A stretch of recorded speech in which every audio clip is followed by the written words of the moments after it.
Hello friends, मैं हूं आपका दोस्त Prakash and once again most welcome. Friends, we are discussing about the UPSC prelims 2021 का जो प्रीलिम्स 10 अक्टूबर अपनी डेट आ चुकी है उसके रिगार्डिंग अपन एमसीक्यूज डिस्कस कर रहे हैं और ये कोर जीके के एमसीक्यू है। आज का जो पहला क्वेश्चन है, यू कैन सी हियर, देखो फटाफट देखो, फटाफट देखिए और बताइए क्या सही है क्या गलत है। पहला क्वेश्चन, इनमें से कौन सा ऐसा एक्ट है जिसके तहत ब्रिटिश सरकार ने ईस्ट इंडिया कंपनी को ख़त्म कर दिया, उसके जो भी भारत में एक्टिविटीज़ थी उसको ब्रिटिश क्राउन को ट्रांसफ़र कर दिया था। कौन सा एक्ट है? सोचो सोचो सोचो सोचो सोचो। हाँ, बिल्कुल सही सोचा आपने फ्रेंड्स। वो एक्ट है आपका ये 1858 का रानी विक्टोरिया की घोषणा। याद करिएगा 1857 में क्या हुआ था। 1857 की क्रांति। जब ये रिवॉल्यूशन हुआ, जब ये क्रांति हुई मित्रों, तो इस क्रांति में बेसिकली कई सारी चीज़ें सामने आई ब्रिटिश गवर्नमेंट के सामने कि अब इंडियंस को ज़्यादा हम दबा करके नहीं रख सकते। अगर ज़्यादा दबाएंगे तो और क्रांति हो सकती है। तो इसीलिए ब्रिटिश ईस्ट इंडिया कंपनी को ख़त्म कर दिया। सबसे पहले जो इसके इम्पोर्टेंट एस्पेक्ट्स थे 1858 के एक्ट के या रानी विक्टोरिया की घोषणा के, उसमें सबसे पहला था मित्रों कि पहले जिसे गवर्नर जनरल कहा जाता था, अब उसका नाम चेंज करके हमने क्या कर दिया, वायस रॉय कर दिया। तो बताओ मुझे पहला वायस रॉय कौन बना? बताएंगे कमेंट करके। तो वो था मित्रों लॉर्ड कैनिंग, जो उस समय गवर्नर जनरल था, वही वायसराय बनेगा। ये भी कमेंट बॉक्स में बताना किसे भारत का पहला गवर्नर जनरल बनाया गया। ये भी बताना बंगाल का गवर्नर जनरल कौन था। 3 क्वेश्चन है आपके सामने।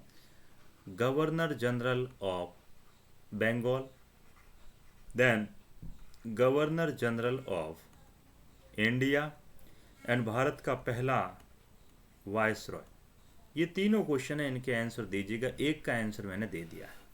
इस एक्ट के जरिए फ्रेंड्स रानी विक्टोरिया ने जो भारत में ईस्ट इंडिया कंपनीज की जो एक्टिविटीज़ थी वो पूरी ब्रिटेन को हैंड ओवर कर दी।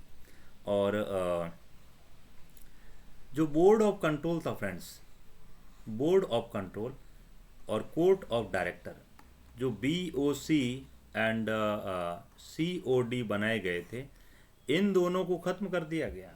BOC एंड COD को ख़त्म कर दिया क्योंकि ये व्यवस्था एक तरह से दोहरा शासन चला रही थी। तो बोर्ड ऑफ कंट्रोल और कोर्ट ऑफ डायरेक्टर को ख़त्म किया गया। एंड इवन दैट यहाँ पर एक और इम्पोर्टेंट, एक नया पद बनाया गया जिसका नाम था भारत का राज्य सचिव। ये भारत का राज्य सचिव जो था, स्टेट सेक्रेटरी ऑफ इंडिया जिसे अपन सॉस कहते थे, ये ब्रिटेन की कैबिनेट का एक मेंबर हुआ करता था और ये ब्रिटिश संसद के प्रति रेस्पॉन्सिबल था। इसकी हेल्प के लिए एक 15 सदस्य काउंसिल भी बनाई गई थी ताकि भारत का प्रशासन देखा जा सके। नेक्स्ट क्वेश्चन है फ्रेंड्स, धर्म की स्वतंत्रता, बोले तो राइट टू रिलीजियस फ्रीडम या फ्रीडम ऑफ राइट।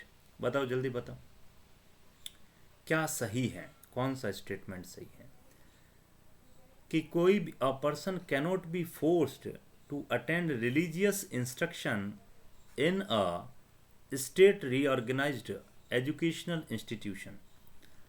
और इस टाइप से किसी भी इंस्टीट्यूशन से कोई फ़ी या टैक्स वसूला नहीं जा सकता। तो क्या सही है क्या गलत है? तो फ्रेंड्स बताइए, फटाफट बताइए। इसका आंसर है मित्रों A for Ambala. Because second गलत है, कारण मैं बता दूं कि जो आप बात कर रहे हैं आर्टिकल, पहले तो ये बताएं राइट टू रिलीजियस फ्रीडम कहाँ है। आर्टिकल 25 to 28, सही बात है। 25 से 28 इनमें अलग अलग इसके व्यूज़ हैं। उसमें सबसे इम्पोर्टेंट है मित्रों कि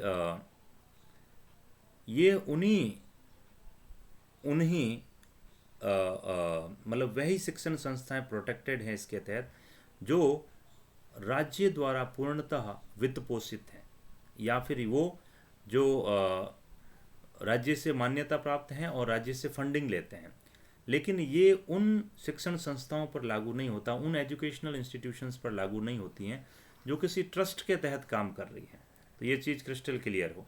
हाँ, तो ऐसी शिक्षण संस्थाएं जो राज्य सरकार के हैंड ओवर हैं, उनमें आप किसी व्यक्ति को बाध्य नहीं कर सकते वहाँ प्रार्थना में भाग लेने के लिए। लेकिन अगर कोई मदरसा चल रहा है, कोई डीएवी है या स्पेशली किसी ट्रस्ट के माध्यम से बनाई गई है, तो वहाँ आपको बोला जा सकता है। और सबसे इम्पोर्टेंट बात कि हाँ, ये सही बात है कि कोई टैक्स नहीं लगाया जा सकता, लेकिन उन शिक्षण संस्थाओं के या उन धर्म विशेष के लोगों के उद्धार के लिए फ़ी की व्यवस्था की जा सकती है, फीस लगाई जा सकती, शुल्क वसूला जा सकता है, शुल्क वसूला जा सकता है मित्रों। तो ये यहाँ पर आपके गड़बड़ था जो मैंने आपको बता दिया। ओके, आगे बढ़ते हैं। ये क्वेश्चन थोड़ा सा अब आप पढ़ लीजिएगा, देख लीजिएगा, ज़्यादा काम का नहीं है क्योंकि ओसीआई और एनआरआई का कॉन्सेप्ट अब पुराना हो चुका है। फिर भी एक बार आप पढ़ लेना और हो सके तो इसका आंसर आप देख लेना। बिल्कुल। नेक्स्ट क्वेश्चन है मित्रों आपका भाषाई अल्पसंख्यक। हाँ, अच्छा क्वेश्चन है। Special officer for linguistic minorities. तो मुझे बताइए हमारे कॉन्स्टिट्यूशन में कौन से अल्पसंख्यक हैं, किन आधारों पर अल्पसंख्यक बताए गए हैं, माइनॉरिटीज़ कौन कौन होते हैं, कमेंट बॉक्स में बताइएगा। ये कह रहा है कि कॉन्स्टिट्यूशन जो है वो भाषाई अल्पसंख्यकों के लिए एक विशेष अधिकारी की व्यवस्था करता है। बताओ सही है कि नहीं है, और उन्हें 10 साल का अनुभव होना चाहिए। तो फ्रेंड्स, पहला स्टेटमेंट आपका गलत है और दूसरा भी गलत है। इसका आंसर है डी। कारण मैं बता दूं आपको।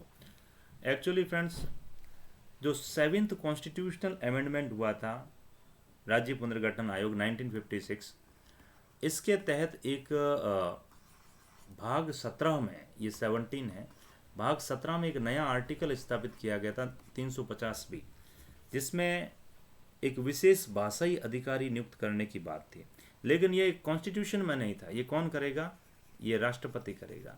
और इसमें उनका टेन्योर, उनका कार्यकाल, उनकी योग्यता के बारे में कुछ भी मेंशन नहीं है, ध्यान रहे। Okay, this is the last question and very very interesting and important one. जरा देखो रही, कम ऑन। जब आप कहते हैं राज्यों का संघ, यस, यूनियन ऑफ स्टेट, पढ़ा होगा आपने, India shall be a union of state. तो इस यूनियन टर्म्स में कौन कौन आता है और इसका क्या मतलब है?